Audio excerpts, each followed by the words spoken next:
Hi, I'll be talking about another project from the fire simulation, but this talk should have been arranged yesterday. It's about the escape fraction of ionizing photon from high redshift galaxies and related to reionization. I don't know why it has been scheduled today. From galaxy modeling perspective, the escape fraction was defined as the ionizing photons that escape to the IGM, or outside the via radius, divided by the intrinsic ionizing photons produced by all stars in the galaxy. As we have a lot of discussion yesterday, this quantity is poorly understood. What we have done is using a suite of high-resolution cosmological zoom-in simulations using the Gizmo PSPH code. The resolution, the mass resolution, it's around from 20 solar masses to 1,000 solar masses for the most massive galaxies. And the spatial resolution is from sub-parsec to a few parsec scale. All the simulations were run down to redshift 5 or 5-ish, and we focused our analysis from redshift 11 to redshift 6. This kind of model includes explicit star formation and feedback models. Star formation takes place in molecular, self-gravitating, and dense regions.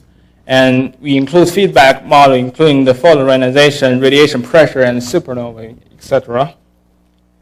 We're using standard stellar population model from Starburst 99 with the lowest metallicity track from the Starburst 99 model we can achieve.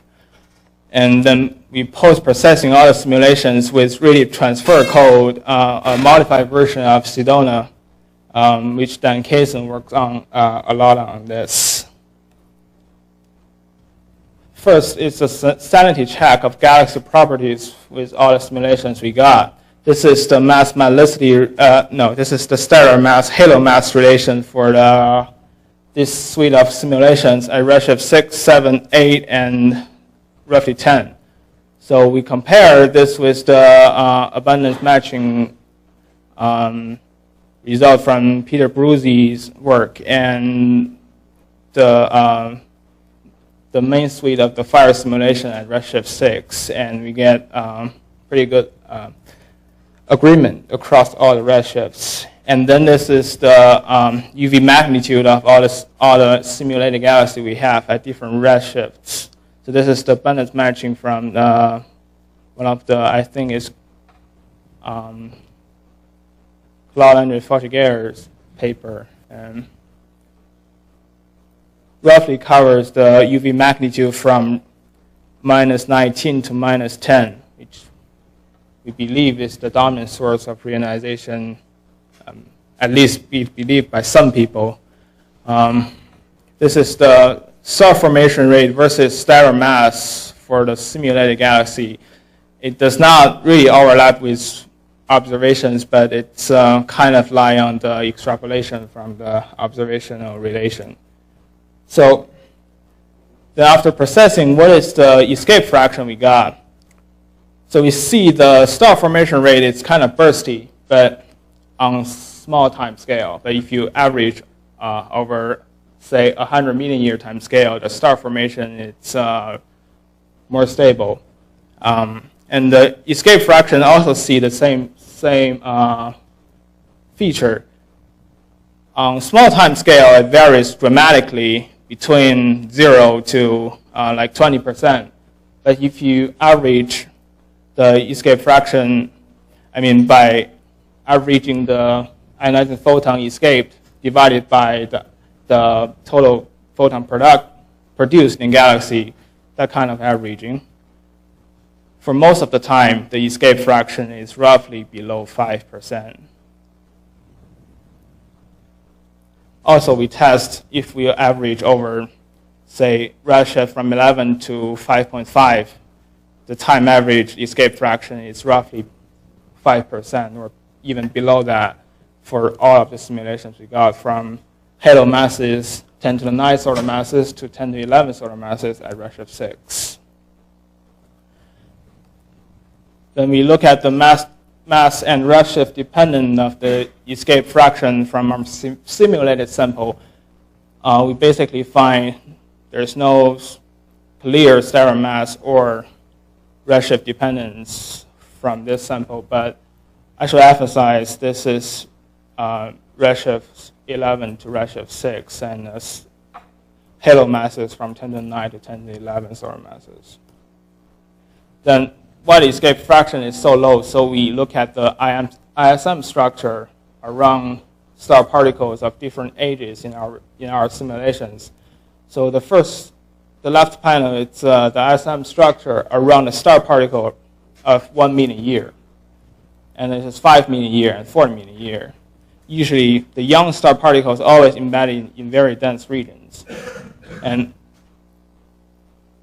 when it further evolves to, say, over 3 million year old, a large fraction of the line of sight has been cleared by stellar feedback, and the star particle can have our unity escape fraction.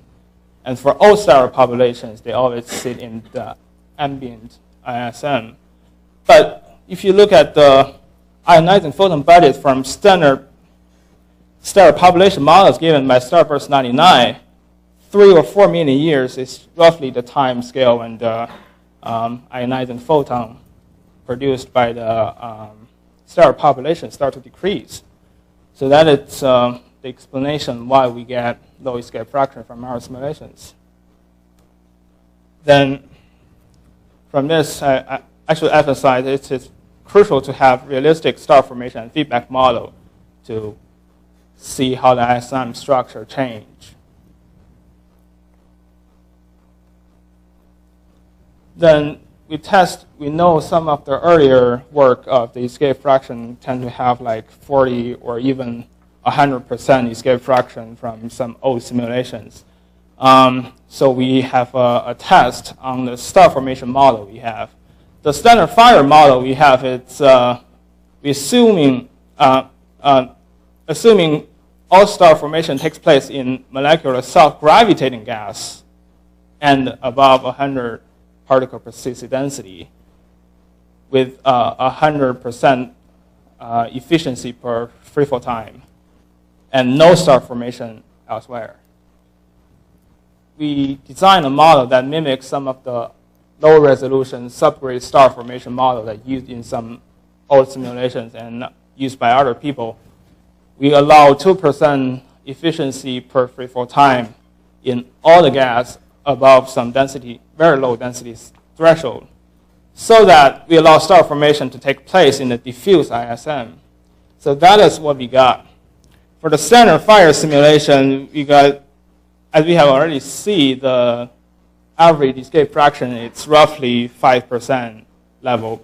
But for the low-resolution subgrid model we intend to mimic, we got like 30% or even above. So this is a caveat for some of the subgrid model used in low-res simulations. They may tend to over-predict escape fraction largely. And the other discussion is how well or how bad we can understand the stellar population model. So we use 3 different stellar population models. This is the intrinsic ionizing photon budget produced by a stellar population versus the age of the stellar population.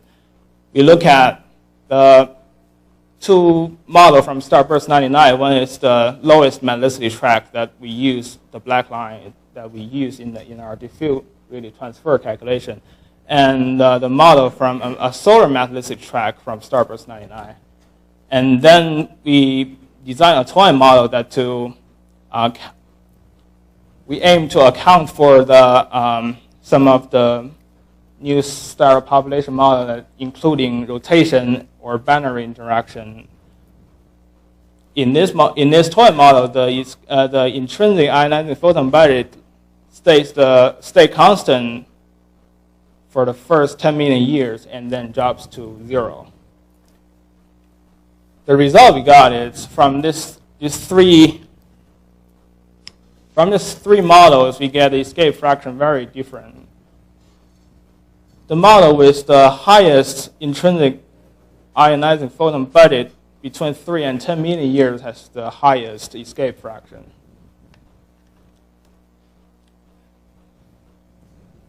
So this is the caveat at how we understand the stellar population model. So this work has some implication on reionization. If we still believe bright galaxies dominate reionization, then where the ionized photon comes from? One possibility is runaway stars. We have, in this work, we also do a toy model of the runaway star, but do not find very significant difference. But it's only a post-processing toy model, but for self-consistent and more careful model, we should refer to other work. And if we need better stellar population model, including some of the rotation or Banner interaction, which believed to be common in stellar populations. If the source dominant reionization is not the bright galaxies, what might be? Some kind of the mini halos that suggested by John White's simulations with virial mass below 10 to the 8 solar masses, which have order unity escape fraction. That might be a possibility, and also the QSOs that we saw yesterday. I've leave my summary here. Okay,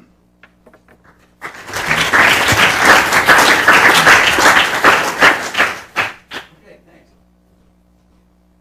Questions back here?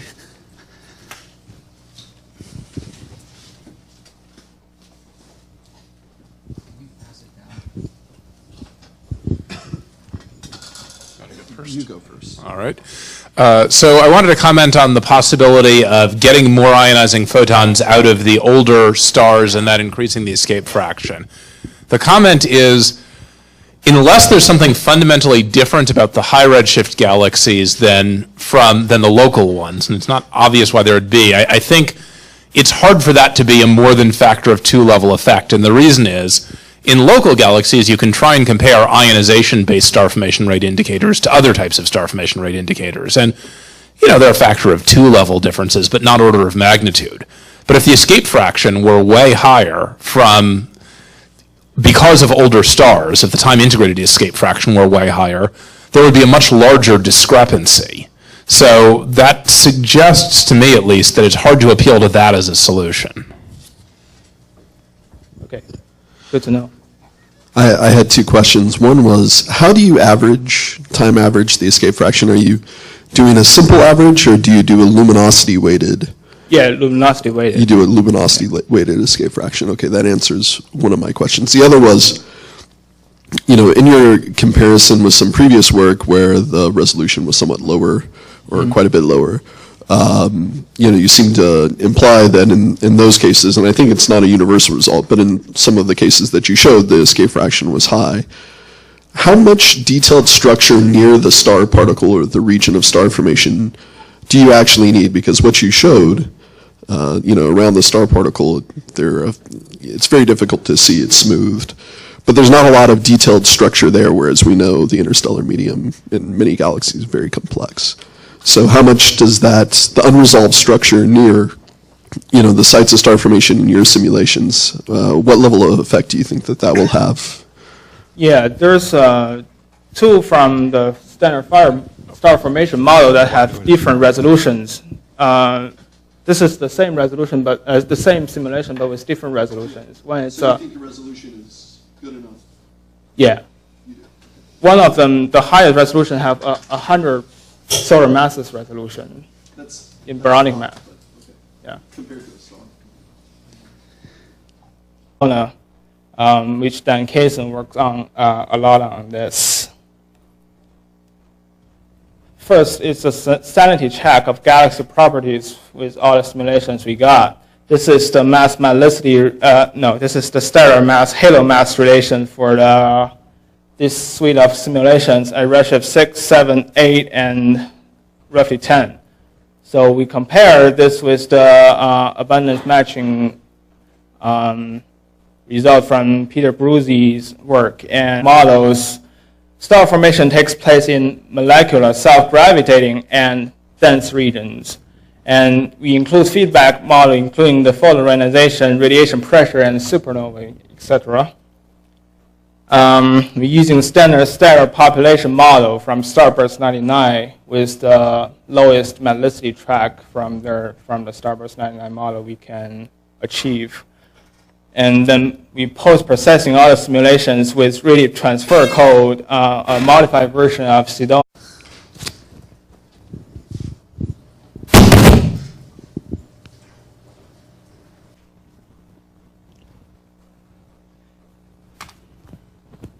Hi, I'll be talking about another project from the fire simulation, but this talk should have been arranged yesterday. It's about the escape fraction of ionizing photon from high redshift galaxies and related to reionization. I don't know why it has been scattered today. From galaxy modeling perspective, it's the mass resolution. It's around from 20 solar masses to 1,000 solar masses for the most massive galaxies. And the spatial resolution is from sub-parsec to a few parsec scale. All the simulations were run down to redshift 5 or 5-ish, and we focused our analysis from redshift 11 to redshift 6. This kind of model include explicit star formation and feedback active. The escape fraction was defined as the ionizing photons that escape to the IDM or outside the via radius divided by the intrinsic ionizing photons produced by all stars in the galaxy. As we have a lot of discussion yesterday, this quantity is poorly understood. What we have done is using a suite of high-resolution cosmological zoom-in simulations using the Gizmo PSPH code. The resolution